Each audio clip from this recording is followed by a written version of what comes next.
Hey guys, welcome back to another episode of Making Friends with Monsters, or should I say the second part of the first episode of Making Friends with Monsters, which I think if you haven't seen it yet, you have to go back and watch that before you watch this. I'll stick up a card over there at some point, and you can go there and watch it, and I'll wait. No, I just wanted to introduce you guys to the second half of this. This is a little bit more raw. We kept filming afterwards. I cut my main cameras at some point. However, throughout it, we captured a lot of more of the personal details of the Manatis, a little bit more of the lore, the story, the origin. Actually, we speaking of story, it looks like we might be creating some kind of a campaign or at least adventure based off of this creature that we've created. Next time we get together, there's a talks of either doing a boss type creature that you would run into in this subterranean level of Athalia, or possibly a magic item, something you'd find amongst them. So if you guys have an opinion, possibly a spell as well, just let us know in the comments below. And in the next episode, or actually we've got one scheduled for next week called PH DND, which is a little bit more of a philosophical look at some of things going on in Dungeons and Dragons. Not the first half of the episode. It's mostly my friends making fun of me, and then we get into it. But I hope you enjoy this. There's some really interesting stuff here that really fleshes out the Manatis and makes it truly a very unique monster. I hope you guys enjoy this, and I'll catch you somewhere in the middle. All right, roll the intro.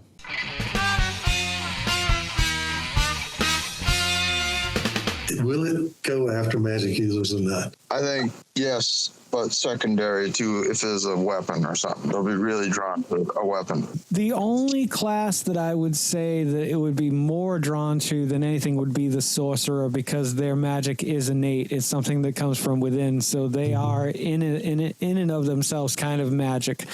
But isn't that true with druids too? Because that's an internal magic. I guess so. Yeah. Yep. And then you don't want to get too convoluted as to what classes is going to go after. True.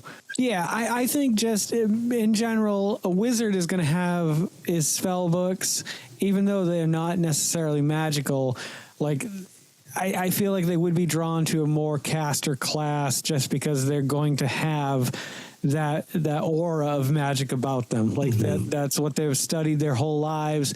Their brains are consumed with magic. They have to study their spells. So magic is something that's always kind of fluttering around them. It's always within their grasp. So you could almost take that a step further and say that magic users in general have a cloud of magic that sort of is always around them, invisible and always available to them. And so I would think they would be attracted to a magic user.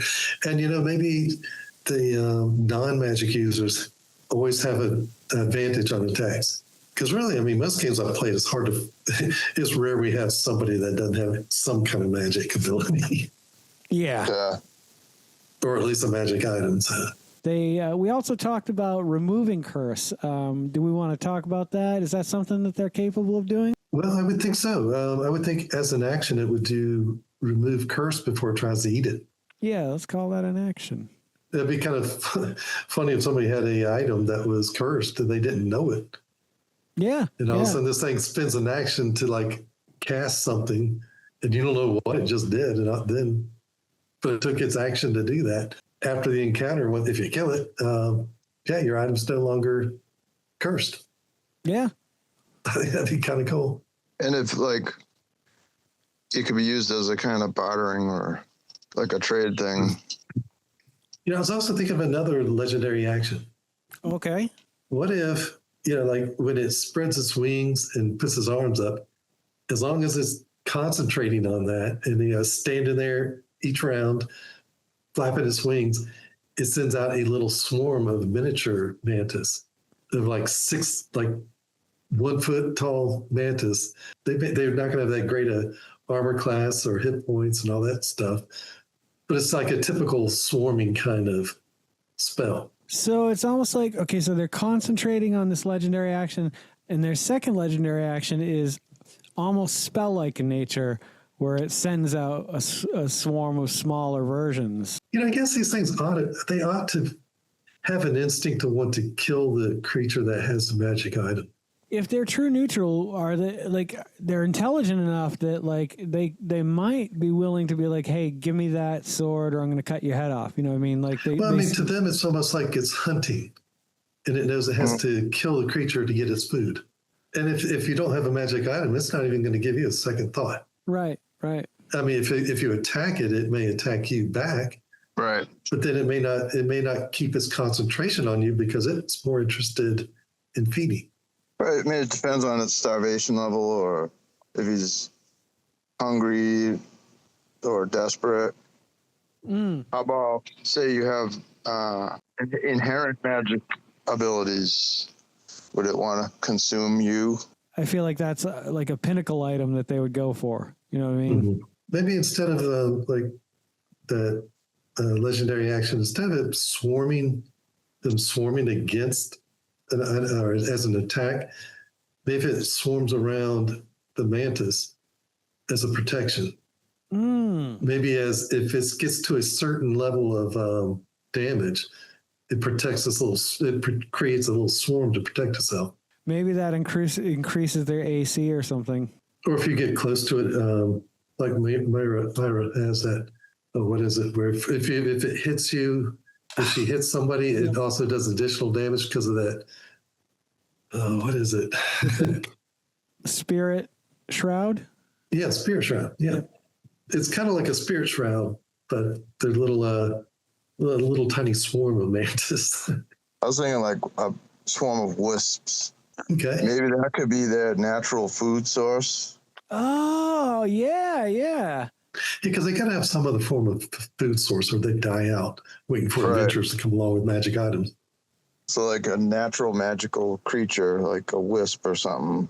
I like that.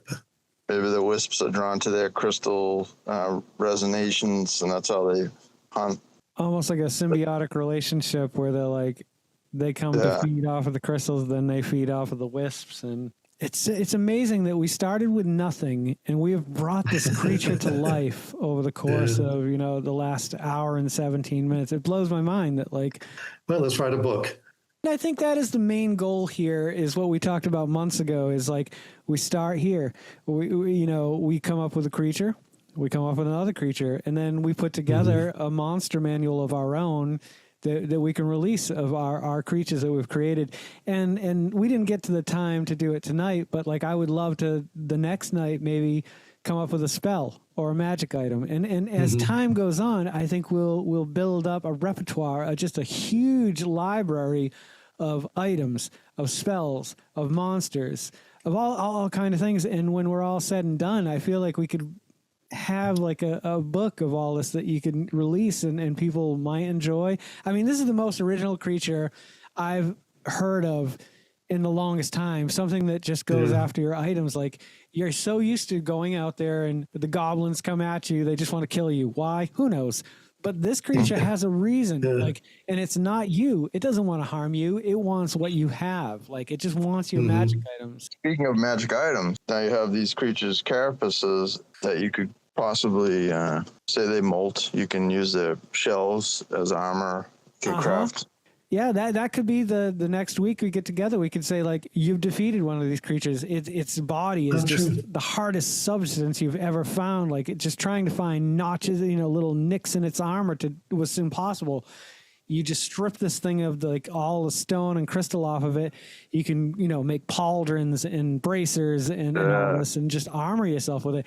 And then what is the magical properties of those? We'll follow that up on another episode, but that can be the big payout of trying to go after one of these. Yeah, because you're risking all your magical items fighting this, so there needs to be a good payout.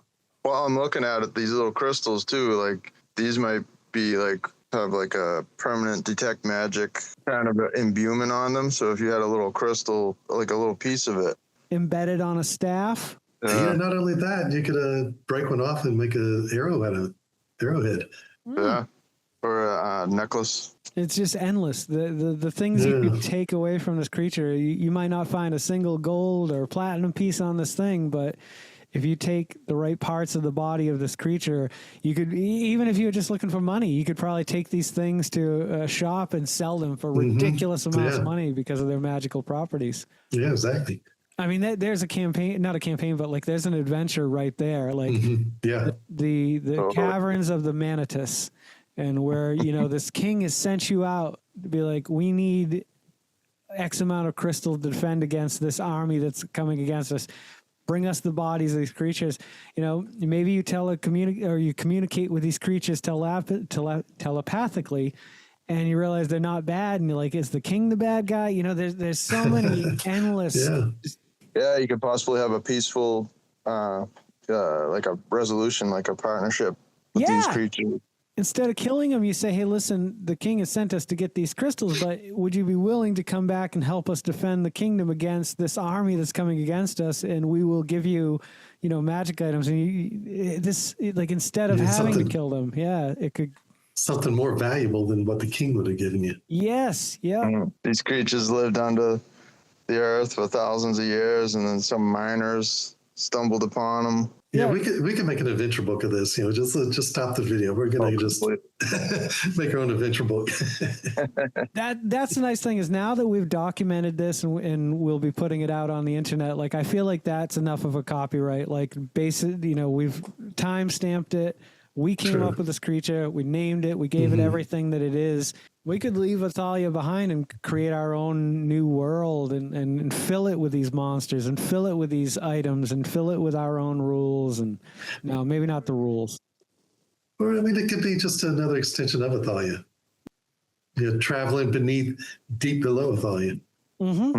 Because I haven't gone there, and I've always said that it's the players that have helped me build Athalia, because they go to places that I don't know what's there, and I have to, you know, figure that out as you guys go along. And this is a huge step, like, in that direction. It's cool to brainstorm. I was going to say, this is a good segue to create something like that by creating a monster like this. I mean, it builds its own adventure and its own quest. All started with a creature, and it all just goes out from there. Yeah. It just sparks ideas. I'm going to talk to you while you pee. I'm going to sing you a song while you pee. Singing a song for Jim while he's peeing along like a crazy motherfucker. Yeah, that's it. That's all I got. Sorry. DND. You know how hard it is to piss while you're laughing? Sorry about that. Armor class, we've got 20. Did we go 22 or 24? 24. 24. All right. Hit points is between 150 and 225. We could say 200 on average. Speed. Speed is 30 and flying speed 30 as well. How about initiative? So it'd have a +4 for dexterity, so 14, I guess, unless we want to add anything else. It's got dark vision up to 120 feet. Yep. All right. Strength, we have what? 18. Dexterity, 18. 18. Constitution, 10. Intelligence, 12. And wisdom, 16. And charisma, 6. Okay, saving throw, I guess, for the grapple. What kind of saving throw are we going to put on that? I guess it would be tying with the strength, which is a +4, but do we want it to be higher than that? Yeah, because let's see, even if we made it a 14, that seems. Well, let me look at like the average. Let's look at the party here. I just want to take. Well, let's take Cal for an example. The thing I'm looking at is charisma save on the spell. Charisma saving throw is 17. So the grapple, I feel like it should be kind of difficult. Maybe a 16 is a little bit better, because if Cal is making a strength saving throw, he gets a +3. So let's make him make a saving throw. He rolled a 12. So if it was a 14, he would have failed. He rolled a 21 on the second one. We'll take the law of threes here. 15. Yeah, I think anywhere between 14 and 16 would be good for a party that they're, you know, of level 12. Maybe a 15. Let's say 15. That'll average it right in the middle there. Okay. It's got a CR of 13. Proficiency bonus. We need that too. Cal's got a +4, which I guess that's based off of. Well, that's usually based off your level. Let's see. This is a CR of 13, 5. 5. Okay. It has a trait to be able to absorb magical attacks. It is, however, vulnerable to cold. Anything else, or is it just cold it's vulnerable to? It takes normal damage on acid and poison. I would say it has advantage on saving throws versus magic spells, personally, but we did give it a resistance, which is what? Well, yeah, it's got resistance to fire. Energy stuff. Energy-based. Lightning. Lightning, Yeah, yep. lightning, thunder. And we know that normal weapons will be more effective against instead of, I guess that might be go under, I don't know, traits or abilities. Yeah, I love that. So And I guess a magic weapon, would it do half damage then? Or I'd say so, yeah. I think that's a great idea because it So- totally blows the mind of the character. Be like, whoa, whoa, whoa, whoa. yeah. So I would think, any magic against it, it takes half damage, Yeah, yep. And it's got a claw bite. but The it has to claws- grapple to bite. And so each claw, I guess you would get a strength saving throw. They usually grab it with both claws. Okay, so when they grab a one- creature, they're grabbing it with both. Okay, so one strength So that's saving why throw. once they've grappled, they can't claw again. They can only bite, Yep. and they can only attack the creature they've grappled. We didn't determine the damage that the claws and bites would do. I think at least a D8. Oh, more than that, I'd say. Or, So claws, I would say at a CR 13, I'd say at least 3d8 plus ooh. maybe even 8. Oh yeah, I'm looking at one. Yeah, look at some of those claws is 2d8 plus 7. But Yeah, this got yeah. strength of 25. So the plus is based on just strength, so it'd be Strength, plus 4 okay. So maybe 2d8 plus 5? for each claw. Yeah, I think so. Yeah, 2d8 plus 4 on each claw. 4, yep. And then the bite, I think, should be far more potent. Still a plus 4, but maybe like 4d8. Yeah, And on like a natural 19 or 20, it has the opportunity to sever a limb or at least wrench away the item, depending if the DM's feeling nasty or not. yeah. You really want to maim. I love maiming, yeah. Because it does, it's my little like gift as a DM. It's like I don't get to I don't want to kill people, but if I can take your hand or something or an arm, I'm gonna take it. And in closing too, let's take a good look at this picture that Artie has gone ahead and drawn for us here. It is fabulous. I love the fearsome look of it, even though it's not necessarily a fearsome creature. Its intentions aren't so evil. It's just trying to survive. It's a beautiful creature. Artie, you've done an amazing job as always. Oh, I'll try coloring him. I'd like to see what it looks like when Yeah, he's doing the shine, the dazzle attack. nice. But thank you. Thank you. So I guess we're going to have a follow-up and kind of, on our own, we'll get together off camera and kind of polish it up, kind of work out the details, write it up, or we'll put it in a nice little package. I think it'd be fun too. The next creature, we should do a solitary creature like a dragon or a Tarrasque or something of that magnitude. Something. Yeah. Holy shit! There's that thing, and it's amazing. Mm-hmm. Maybe kind of with the same theme as this, something like the final boss you get to once you get beyond these. Yeah. Yeah, it's like you ain't seen nothing yet. The queen. We could create the Yeah. queen. Yeah. Or some other creature that is and maybe this could be a whole quest of magic, the consumption of magic. And I do think we should maybe the next episode. I don't know if we should do another monster or a big boss, or if we should do let's leave it up to the folks who are watching, and hopefully there's enough people who are interested that they'll put comments in the chat below and let us know. Do you want to see us create a magic item, a spell, the final boss type creature? And we'll talk to each other amongst ourselves on our chat and decide what we want to do. And but yeah, tonight has been exactly what I wanted it to be. I think we achieved like above and beyond what I was expecting. Like we've got a cool creature here, and I can't wait to see how it's implemented in future games and stuff. We'll see. Yeah. Well, thank you guys for joining me tonight, and thank you guys for checking out the video. And if you want to see more of us, you can check out this playlist up here. It's all the Vodkast and Friends do Dungeons and Dragons, and we'll see you guys a little bit further on down the road. Take care, everyone. Word up.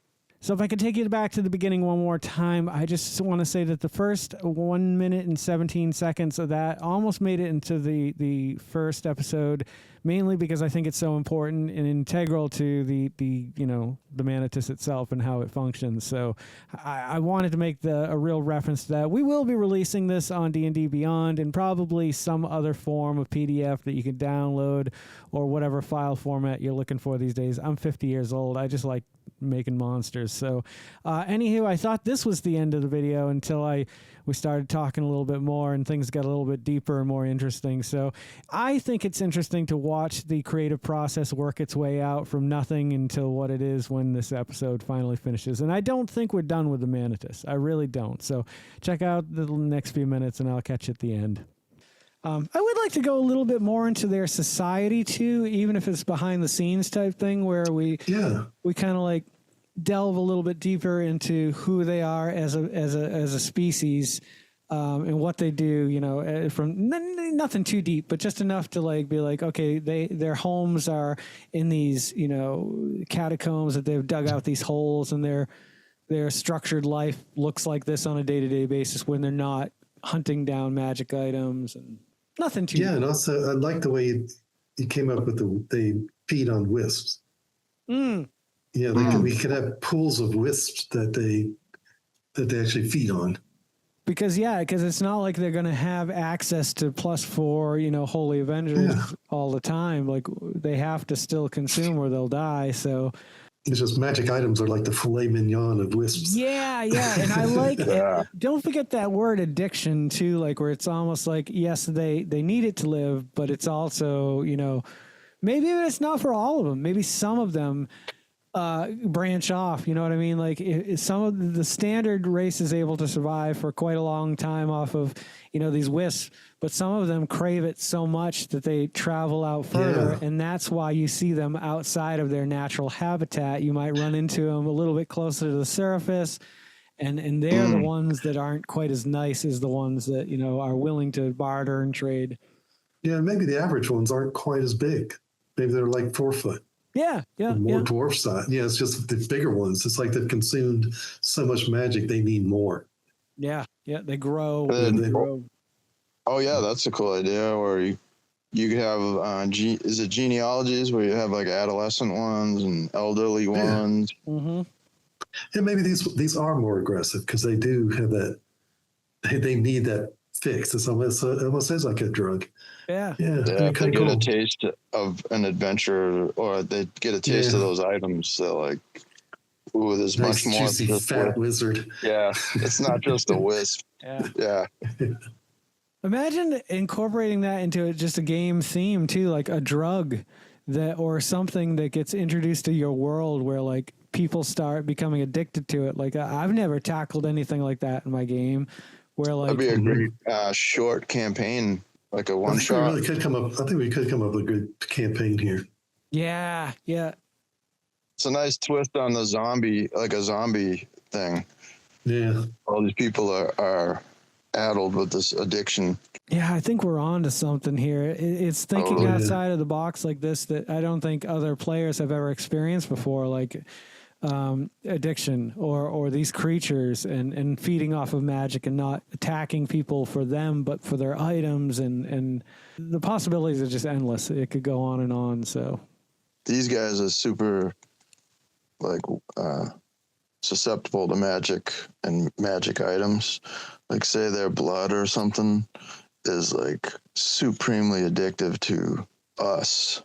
Or like their abdominal fluid or something. It's like if we get a magic user or somebody gets a dose of it, they might get a bonus or like a supreme power up, but they get cripplingly addicted to it. Yeah, but you become a complete addict. I like the idea that you just said, Artie, about like their blood is addictive. Like you could base a campaign off of that. Or rather an adventure off of that where like it starts off where all the magic users, or a good percentage of magic users, suddenly are becoming incredibly powerful, but they're also like, this addiction does something to them, changes the color of their eyes and drives them a little bit batty, maybe something like that, and go from there. Or they're disappearing. What if there's a merchant that's selling potions that is actually their blood, and wizards are going crazy for it. And and that is the hook to get you to go down. The party gets offered a lot of gold to go down and get some mantis blood, but they don't give you the warnings of what you're up against. Or it could be a mystery, like what is this? This merchant came out of nowhere one day, but now our magic users are disappearing or going mad or becoming crippled with addiction in a fantasy context, like addled or something. Yeah. Mm-hmm. Or like you could look at it as a mob standpoint, where this one powerful wizard is aware of it, doesn't use it, but allows it to trickle out. You know what I mean? So he wants other wizards to be weakened by it, even though it makes them more powerful. It slowly drives them mad, and he's taking out his opposition. And he sends the party to get more of this. They don't know why they're going until they discover that this is actually doing that. Damn it. Okay, so... Nice little twist. Well, I think we'll need several little creatures. Even if they're little tiny minions. Yeah, even if they're little tiny, like, gnomish type thing, or, whatever. There could be little things that follow these guys around. Right. Yeah.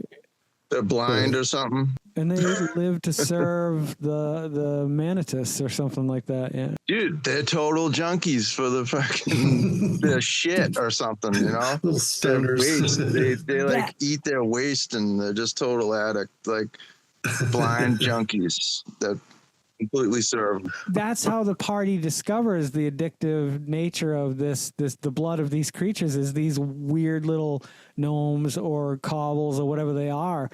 And they learn that how dangerous it is because these creatures have gone blind, or they've, whatever.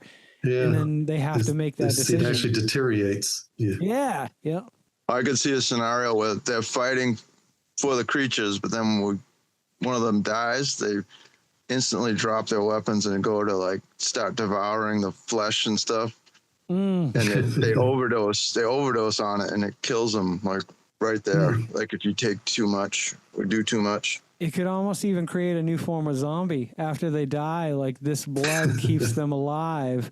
Yeah. But now they're this mindless killing machine, or just all they do is strive to go out into the world and cause chaos because they know no better at this point. Or they crave the magic that they can't get to it. Yeah. With their form, their bodies, they can't process it the way these mantis creatures can, but they know they are horrendously addicted to it. Yeah, the ones that do become zombified. Yeah, maybe they're starting to see them in the upper world, in the village. They're starting to get small little groups coming after them. Yeah, you could have anomalies, like these weird anomaly creatures that are created from it. Yeah, and then the party discovers that they don't originally start that way, but then they see how they're developed into that. It's a whole world. Damn. All kinds of ideas are starting to formulate. Yeah, I didn't feel like any of that should be left on the editing room floor. There was so much information about the creature and how it developed and how its blood becomes, an addictive substance, especially for wizards and magic users. But the risks involved, I thought that was interesting. And already coming up with the blind creatures that follow it, because you go blind if you use it too much. It's just all tied together, and I love working with those guys. And there will be some future episodes coming up shortly. I believe today, the day that I'm actually filming this, which is just basically the outro to the episode you just watched, the first episode will be coming out. So I'm going to hold off on a few things until I see what comments pop up. And then the third episode is Locked In, D&D, PhD&D, which is kind of a tongue twister when you're trying to say here. Anyway, I think you guys will like that too. It's a whole other different type of show. But like I said, I'm going to try to be giving you guys stuff every Wednesday, Dungeons and Dragons related. If, it works out and you guys are digging that, maybe we'll expand to a Monday and Friday thing. Maybe incorporate Wednesday. I don't know. We'll see how it goes, because I'm a one-man operation over here. I film with these other guys, and they can provide as much help as they can, obviously. Especially in this last episode, they were able to provide a lot of information that we use to create the monster itself, which we'll share with you at some point very soon. But when it comes to editing and creating thumbnails, so on and so forth, I'm like the guy that does all of that. So it's tough to get an hour long episode edited down, because that started at like 2.5 hours, and it turned out to be a 2-part episode, which I think both parts are very critically important to the knowledge of this beast. And to be clear, there may be some changes when we finally release the actual character monster sheet to the public, where we've tweaked a few things here and there. We've been talking the last week or so about this ever since I edited the first one, but I kind of want to hold off and see what you guys think and what you guys want to see happen next. Another boss monster, or do you want to see a magic item that would have been forged somewhere here within these subterranean crystal caverns? Just let us know if there's a spell idea that you think would work really well in this type of scenario. Then let me know in the comments below, and we will pursue that in the next episode. But for now, I'll leave you guys, and I don't think we are leaving the Mantis for long, though. I think we're going to come back and visit the Manatis on several occasions in the future. But for now, I bid you adieu, and I hope you have a wonderful day. Take care of yourselves, take care of one another, and take care of those around you who cannot take care of themselves, but they are the ones that need it the most. I'm Geycen Oliveira. This has been Making Friends with Monsters, and I'll catch you guys a little bit further on down the road. Take care, and happy adventuring. Don't go to sleep with a catch it in your pocket.